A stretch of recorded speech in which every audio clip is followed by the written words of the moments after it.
Denis Piveteau, nous allons justement l'écouter. Je vous invite à rejoindre le pupitre. Denis Piveteau, conseiller d'État, spécialiste des questions sociales. Vous allez nous parler de l'individualisation, ou ici, c'est comme vous le souhaitez, de l'individualisation des droits et prestations au cœur de la transformation de l'offre médico-sociale. Et comme vous avez un impératif d'agenda tout à l'heure, je vous propose que nous ayons un temps d'échange avec vous immédiatement après votre intervention. Nous vous écoutons.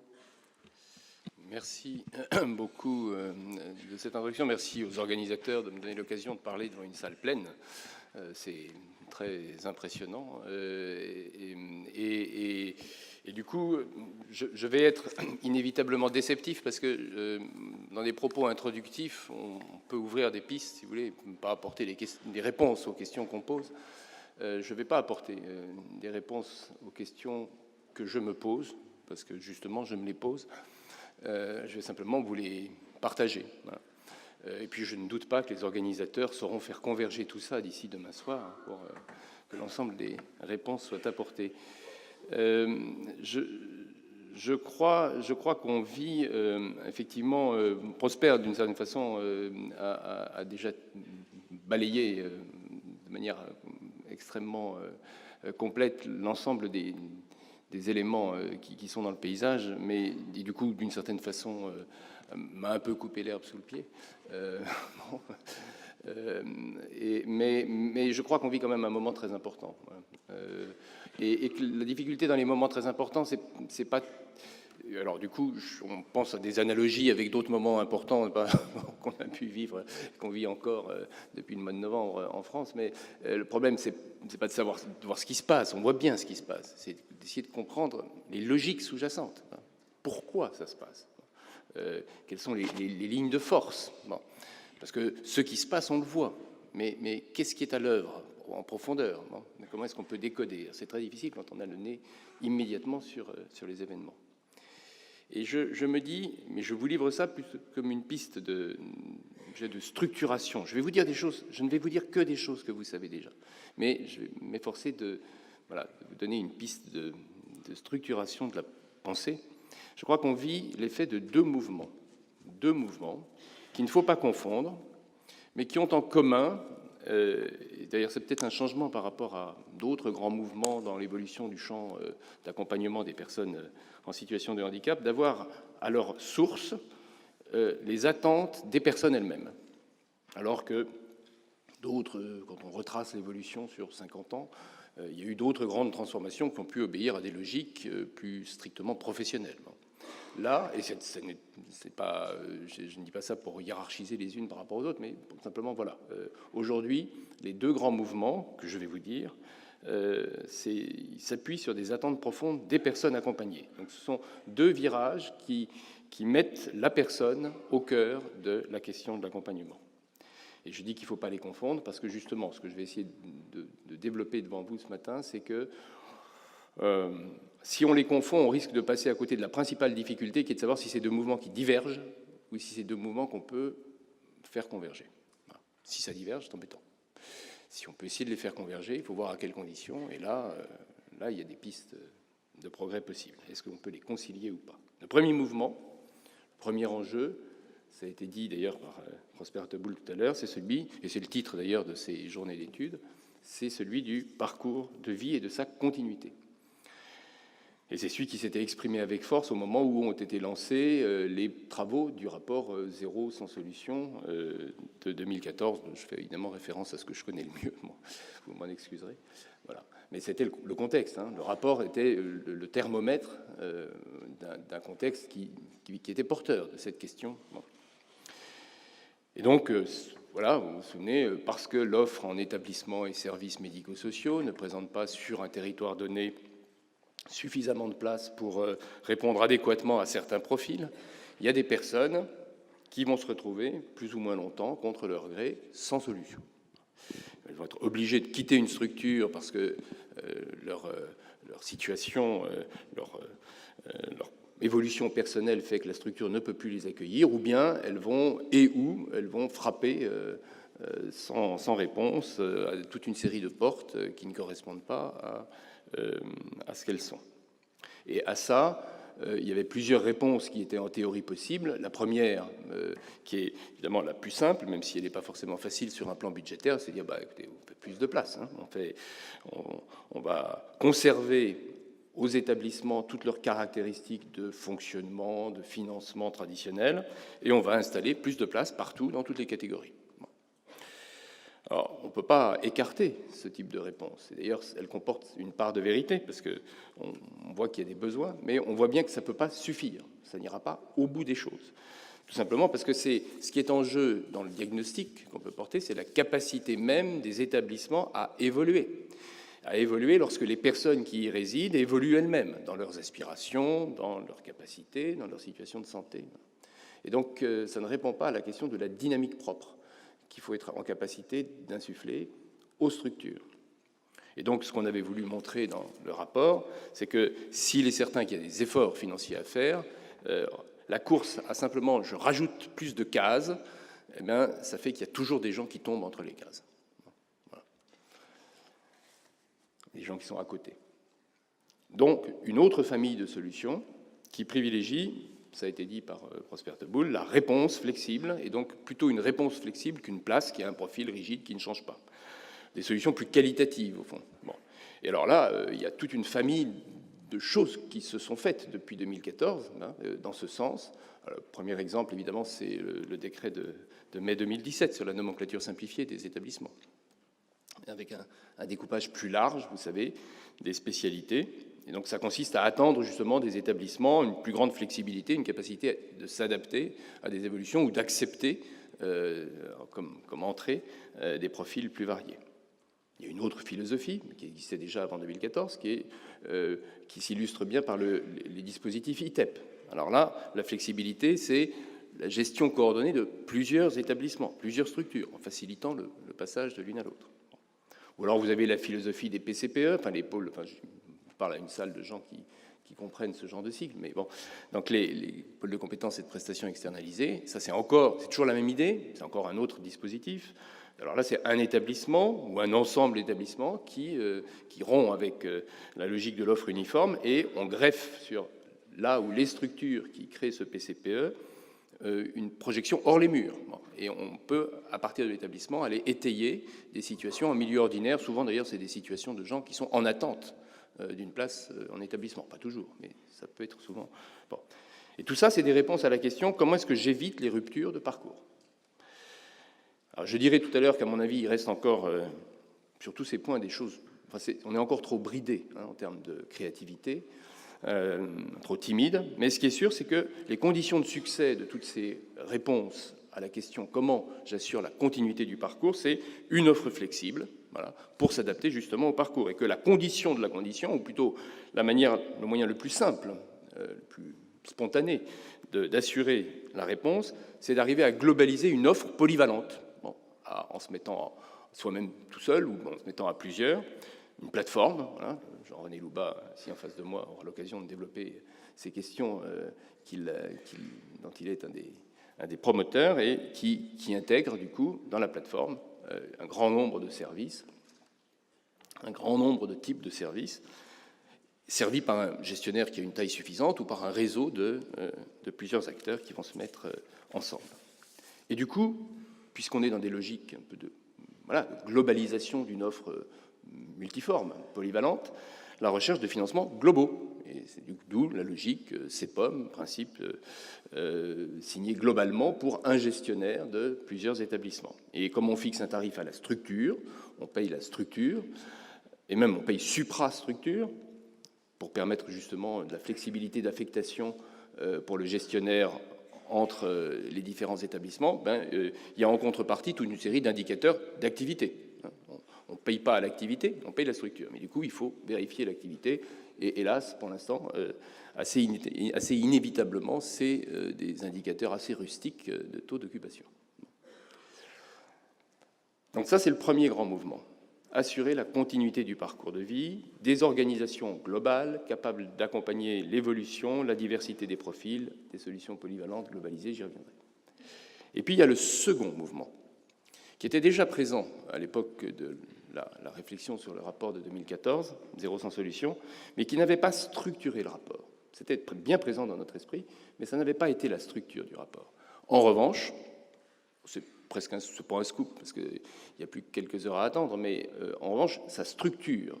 Ce deuxième mouvement, il structure complètement le rapport que je vais remettre dans très peu de temps, tout à l'heure, à Mme Cluzel et à Mme Buzyn, qui est le rapport de la Commission sur la lutte contre la maltraitance et la promotion de la bientraitance en matière d'accompagnement à l'autonomie. Et ce deuxième mouvement très fort, c'est celui qui veut que le but de l'accompagnement à l'autonomie, c'est de permettre, et ça rejoint là aussi une chose qu'a dit Prosper Teboul tout à l'heure, c'est de permettre aux personnes en situation de handicap, aux personnes âgées privées d'autonomie, de voir leurs droits fondamentaux respectés le plus complètement possible. Alors, je vais prendre un exemple parmi beaucoup d'autres, mais c'est un exemple qui est déjà assez déflagrateur à lui tout seul pour suffire à faire comprendre. C'est le droit fondamental d'habiter. D'habiter au sens où il est impensable que quiconque, mais quiconque, vous, moi, les personnes qui dans cette salle sont en situation de handicap, puis aussi les personnes qui ne vivent pas une situation de ce type, parce que le propre du droit fondamental, c'est que, alors pour le coup, on se moque pas mal de savoir si la personne est en situation de handicap ou pas, hein, c'est quelque chose de totalement transversal. Donc, on ne peut pas imaginer que n'importe qui puisse vivre durablement, dans un lieu qui ne soit pas chez soi, un chez soi. Autrement dit, qui ne peut pas être investi comme un chez-soi, c'est-à-dire, bien sûr, le chez-soi juridique, la résidence, le gîte, le couvert, bon, mais aussi le chez-soi psychologique, qui fait que quand on rentre chez soi, d'abord on rentre à l'heure qu'on veut, on vit comme on veut, on mange ce qu'on veut, on fume si on veut, on invite qui on veut, on se couche à l'heure qu'on veut. Voilà. Bon. Et puis, habiter au sens relationnel du terme. Je dis, si je suis enfermé en face de l'avenue de Suffren, dans un appartement, en face de l'UNESCO, bon, un appartement que je ne quitte jamais. Je peux peut-être dire que ma position GPS est dans le 7e arrondissement, mais je ne peux pas dire que j'habite le 7e arrondissement. Habiter, c'est aussi avoir des relations de voisinage, pouvoir sortir, faire venir des gens, être connu de son entourage, de voisinage. Bon. Tout ça, ça relève des droits fondamentaux. D'ailleurs, il suffit pour ceux d'entre nous qui ne vivons pas des situations de handicap de nous projeter sur ce que serait notre vie si nous étions tenus au rythme des établissements, voilà, dont certains d'entre vous êtes gestionnaires. Bon. On voit que ça touche des droits fondamentaux. Et en même temps, c'est horriblement difficile à mettre en place. Dans le jeu de contraintes, d'abord les normes qui s'imposent en matière de blanchisserie, en matière de restauration, les contraintes de sécurité incendie dans les ERP, bon, mais aussi les flexibilités d'emploi du temps, les activités qui exigent des plannings, des effectifs, même des compétences, qui ne sont pas du tout celles de la plupart des établissements. Il suffit de voir la complexité, pour ceux des établissements qui s'y sont risqués ou engagés, de projets qui permettent simplement à des résidents de pouvoir prendre quand ils veulent un repas dans leur chambre, librement. Bon, des petites choses comme ça deviennent très vite très, très compliquées. Bon. Et donc ce deuxième mouvement n'est pas du tout facile à faire rentrer dans les cadres juridiques et budgétaires actuels. Alors ça a donné lieu à des expériences dans ces cadres qui montrent que c'est possible. Je ne vais pas les citer toutes, mais c'est possible. Ce sont des expériences d'ailleurs dont les plus anciennes sont déjà assez anciennes. Bon, vous connaissez des structures, il y en a peut-être certains d'entre vous le font sans doute, des structures médico-sociales qui s'étendent tout en restant médico-sociales dans un réseau d'appartements qui permettent une vie autonome dans un habitat ordinaire, mais qui reste juridiquement médico-social. Il y a des exemples aussi d'établissements dans lesquels peuvent cohabiter, en partageant certains espaces, des personnes qui sont en situation de handicap et des personnes qui ne le sont pas. On peut prévoir aussi, avec une architecture répartie, des espaces de vie privatifs qui permettent de recevoir et même quelquefois de loger, un peu comme chez soi, des parents qui sont de passage. Enfin, il y a des exemples. Bon. Mais en général, c'est très ponctuel, très dérogatoire, parce que précisément, c'est difficile de savoir ensuite si l'appartement dans lequel les équipes vont passer, c'est un foyer, un femme, voilà, il faut globaliser tout ça. Difficile de justifier les coûts liés à des espaces qui ne sont pas les espaces propres d'accueil de la personne en situation de handicap, et ainsi de suite. Et puis c'est aussi difficile pour les résidents qui veulent être de vrais habitants de souhaiter partir quand ils veulent en vacances, voilà, d'avoir la liberté que leur éventuelle activité professionnelle leur permet. Ils voudraient du coup, quand ils sont en congé, ils voudraient pouvoir partir, mais enfin, même globalisé. Alors, quand le tarif n'est pas globalisé, ça fait des prix de journée en moins. Quand le tarif est globalisé, ça fait des taux d'activité qui s'effondrent. Enfin, voilà, ça se gère pas du tout facilement dans ces projets. Même si dans ces projets, vous avez compris, la ligne de force, c'est moins la recherche de la continuité du parcours. Personne ne veut des ruptures de parcours. Je ne dis pas qu'on abandonne cet objectif-là. Mais l'objectif central, c'est plus la continuité du parcours, c'est le droit commun. C'est le droit commun ou l'approche la plus étroite possible du droit commun, ce que j'appelle quelquefois le droit commun accompagné. Et du coup, dans cette logique, l'établissement, ce n'est pas la plateforme qui va tout vous offrir, qui va assurer toutes les prestations, qui va prendre en charge tous les aspects de votre vie. À la limite, et dans les cas d'habitat inclusif, l'établissement, mais alors du coup avec plein de guillemets, parce que c'est plus du tout une structure médico-sociale, c'est simplement de l'intermédiation locative, de l'animation de la vie sociale. Et éventuellement, englober un service d'aide à la personne, où là on rentre un peu plus dans le service médico-social, ou simplement assurer la coordination avec les services d'aide à la personne qui interviennent pour des résidents qui ne sont plus des résidents, qui sont des habitants. Et c'est ça l'expression même de la désinstitutionnalisation. Et du coup, la revendication des personnes, pas des établissements, mais des personnes elles-mêmes, c'est de dire, donnez-moi à moi les montants de l'ensemble des prestations dont j'ai besoin, et puis je pourrai les orienter librement, je les porterai sur mon dos comme un baluchon, et je les orienterai librement vers la structure qui me rendra le bon service.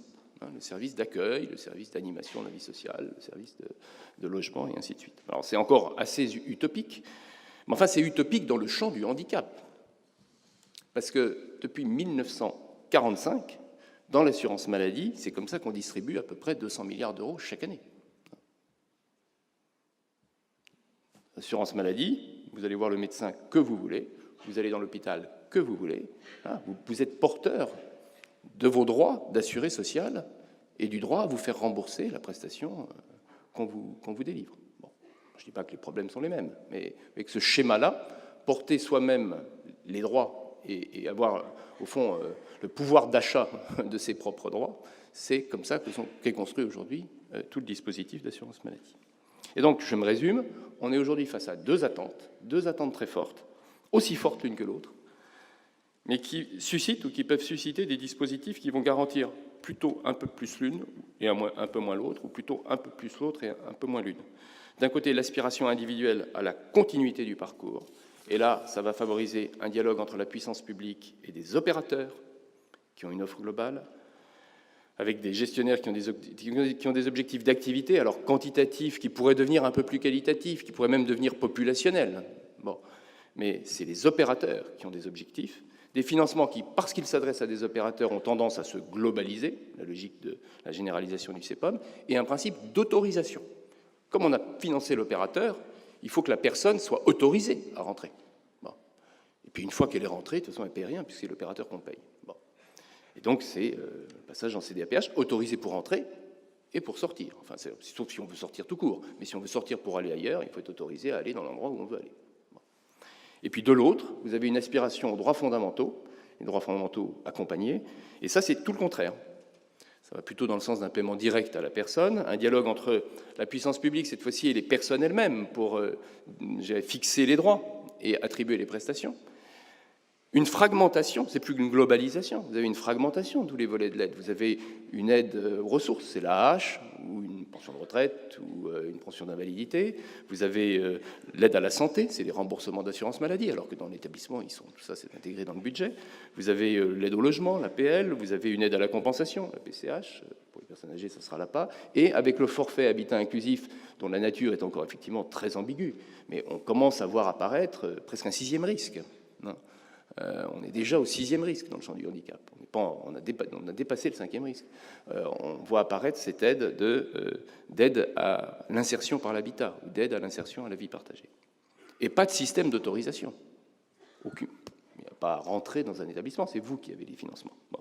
Donc il y a une décision pour attribuer la prestation, mais ensuite on entre quand on veut, on sort quand on veut. Bon. Alors avantages et inconvénients, ils sont symétriques. Notamment, j'ai dit pourquoi l'établissement classique, entre guillemets, a du mal à permettre à ces résidents de vivre pleinement comme des habitants, ayant toutes les libertés des habitants, mais on peut dire à l'inverse que les dispositifs désinstitutionnalisés, de mutualisation de prestations individuelles, au cas le plus extrême, autour desquels se bâtissent les habitats inclusifs, qui donc par conséquent sont dépourvus de passage en CDAPH, etc., ils n'offrent en revanche que d'assez faibles garanties en termes de continuité de parcours s'il n'y a pas adéquation. D'ailleurs, c'est assez logique, parce que comme le droit commun, même accompagné, ça veut dire exposition à tous les aléas dont sont traversées les vies de tout le monde, parce qu'on vous considère comme tout le monde, et voilà, et le fait que vous soyez handicapé ne change plus rien.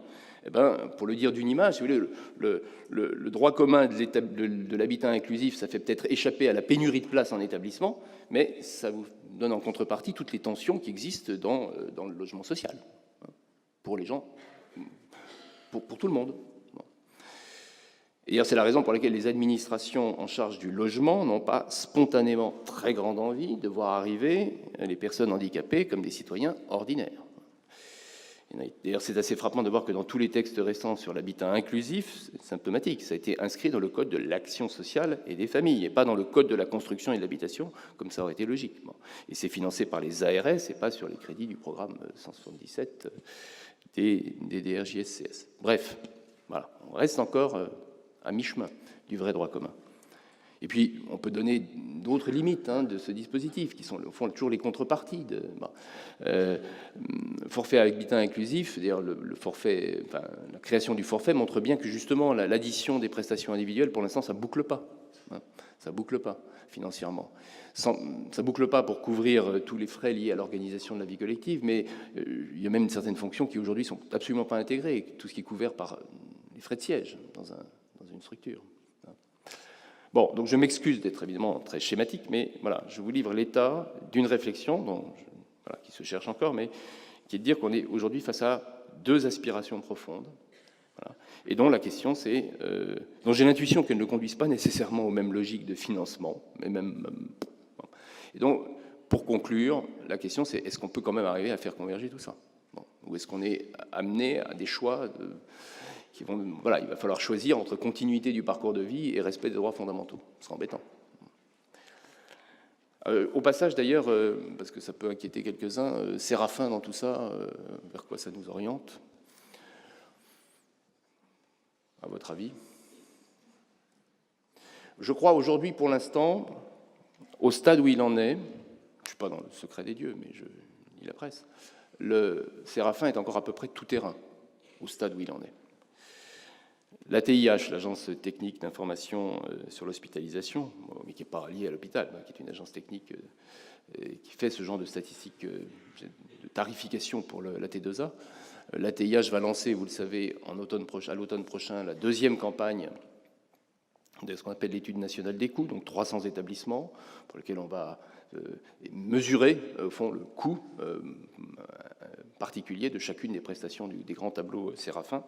Et donc, Séraphin va être un outil qui sera capable non seulement de décrire l'activité des établissements, mais aussi de les valoriser, de les quantifier financièrement. Ceci dit, quantifier, ça permet aussi bien de s'orienter vers une mesure d'activité qui justifie un budget global, que vers des tarifications qui permettraient à chaque personne de se composer, sur la base de leurs droits individuels, un ensemble d'interventions qui serait à la carte, et pas au menu. Bon. Donc pour l'instant, je crois que Séraphin n'est pas encore orienté l'une ou l'autre des directions. Et donc la question qui se pose à nous, c'est qu'est-ce qu'on va se donner collectivement comme priorité? Bon, est-ce qu'on peut faire converger? Si on est pessimiste, on dit la convergence n'est pas sûre. Si on est optimiste, on dit elle est possible. Je crois qu'elle est possible. Et si j'ai encore quelques instants, j'espère, oui. Oui. Ouais. Mais ce sera vraiment pour le coup, pour finir. Je dirais que je crois que c'est possible parce qu'au fond, moi, je ne crois pas à la désinstitutionnalisation au sens disparition des institutions. Voilà.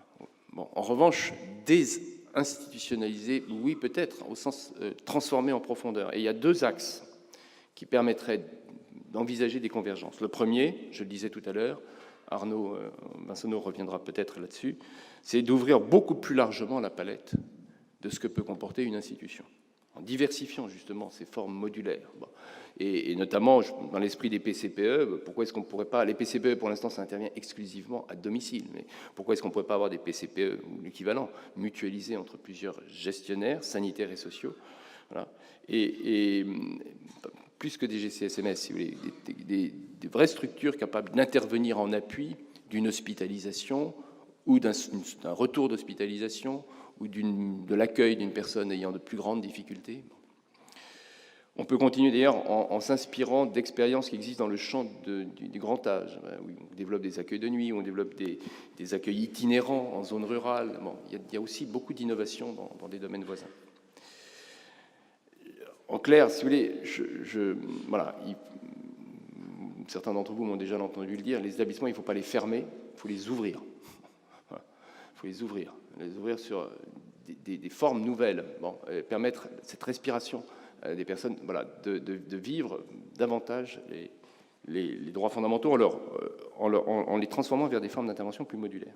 Et puis, pour faire de leurs résidents des habitants. Bon. Et puis, il y a un deuxième axe, qui serait justement d'arriver à faire en sorte qu'on puisse faire des ponts, poser des ponts entre les logiques de plateforme et la logique du droit commun accompagné.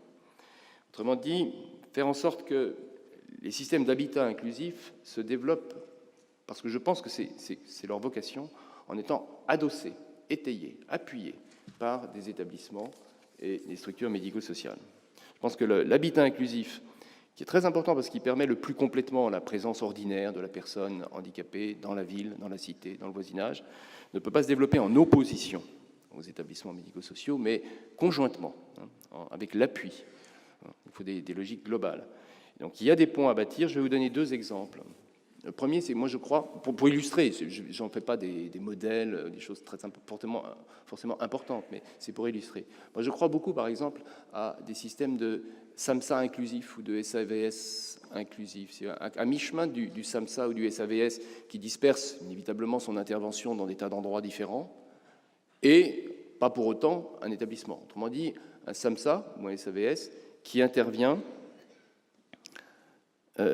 qui concentre son intervention sur un dispositif de logement social local bien adapté. Du coup, ça veut dire une équation budgétaire un peu différente, parce qu'évidemment, il n'a pas la même obligation de déplacement, mais aussi une intégration plus poussée dans un projet collectif, formalisé. Inévitablement aussi pour les habitants, une forme d'engagement de principe, éventuellement modulable, d'avoir recours à ce SAMSA ou à ce SAVS quand ils sont dans le partage d'habitat inclusif. Et puis deuxième exemple, tout ce qu'on pourrait faire autour des dispositifs de famille d'accueil, ce qu'on appelle les accueillants familiaux dans le Code de l'action sociale et des familles, dont le développement est très modeste, très inégal.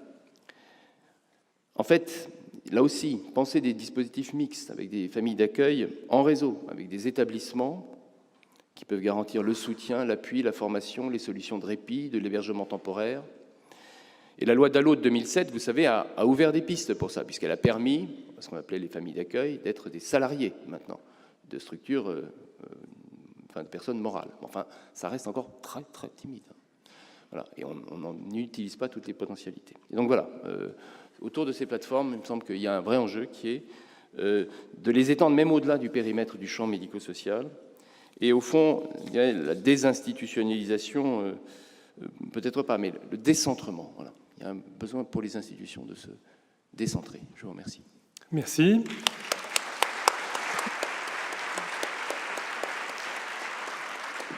Alors, nous avons quelques instants pour prendre des questions. Je vais demander à ce que la lumière soit faite dans la salle. Je confie à Muriel un micro. Avez-vous une demande de précision, une question, un commentaire formulé auprès de Denis Piveteau? Je vous invite à lever la main et à prendre le micro qui se présente. Denis Piveteau, vous êtes donc optimiste pour l'avenir des professionnels qui sont dans la salle? Ils existeront toujours, leurs institutions aussi. Oui. Oui, là, je parlais des institutions. Avec la force vive, c'est évidemment... alors, les professionnels, je ne sais pas qui vous êtes, parce qu'il y a, j'imagine, beaucoup de profils différents dans cette salle. Donc, je ne vais pas avoir un propos vous englobant tous. Non, je pense, si vous voulez, je suis optimiste parce que je pense qu'en réalité, on revient à des fondamentaux. On revient à des fondamentaux. Et alors, surtout à l'APF, c'est facile de dire ce que je vais dire quand on est devant des gens rassemblés qui ne sont pas forcément de l'APF, encore que j'imagine que vous êtes quand même nombreux à appartenir à l'APF, mais rassemblés par l'APF. Parce que le point de départ de l'APF, c'est quand même la construction par les personnes elles-mêmes. Bon, c'est ça l'ADN. Bon. Et donc, alors ensuite, la forme institutionnelle. Ça a pris une forme institutionnelle. Mais c'est la forme qu'il faut dépasser, ce n'est pas l'esprit de départ. Bon. Il y a d'autres grands mouvements qui sont aussi des mouvements, au départ, de familles qui se mettent ensemble. Bon. Et donc, ce qu'on retrouve dans les grands questionnements que j'évoquais tout à l'heure, c'est en réalité les racines mêmes de ce qui nous a conduit à aller vers des institutions. Donc, ce qu'il faut, c'est retrouver l'esprit dans lequel les institutions ont été imaginées. Bon. Nous avons une intervention dans la salle. Alors, je vous invite à prendre le micro. Si vous voulez bien vous présenter lorsque vous intervenez, c'est à vous.